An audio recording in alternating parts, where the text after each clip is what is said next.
Le Haute-Armance Festival s'est achevé en beauté avec en tête d'affiche les Vents Passent.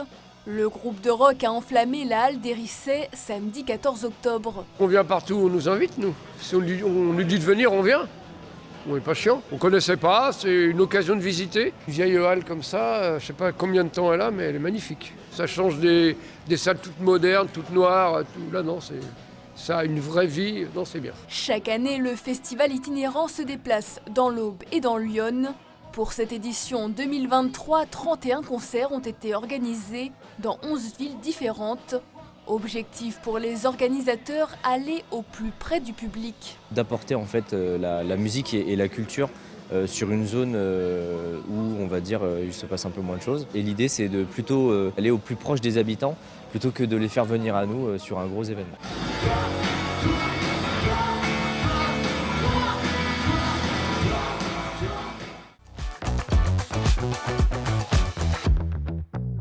L'art de courir, c'est le nom de la nouvelle exposition au château de Malbrouck en Moselle. Photos historiques, une de magazine ou encore bande dessinée, l'exposition retrace l'histoire de la course à pied des années 60 à aujourd'hui. Par exemple, cette image de la coureuse Catherine Schweitzer, elle est vraiment marquante à différents niveaux.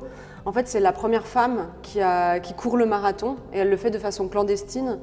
C'est le marathon de Boston en 1967. Et en fait, l'organisateur de la course est vraiment furieux, donc il va physiquement l'agresser. L'exposition est labellisée Paris 2024 en tant qu'Olympiade culturelle. Cette exposition fera date, parce qu'à un moment ou à un autre, on saura que la flamme olympique ne sera pas passée loin d'ici, puisqu'elle passera entre Appart, Perles et Schengen, mais d'autre part qu'il y aura une exposition qui aura marqué le territoire culturel, par ce parcours qui nous permet d'avoir des objets de l'olympisme, mais également de rappeler les valeurs de l'olympisme, nous en avons bien besoin. Pour découvrir l'exposition, rendez-vous au château de Malbrouck.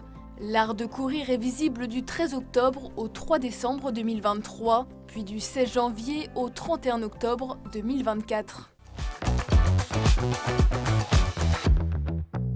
Là, on entend les bruits de la ville et là, les bruits de la forêt. Une toile d'araignée en fil tendu, des fleurs en porcelaine.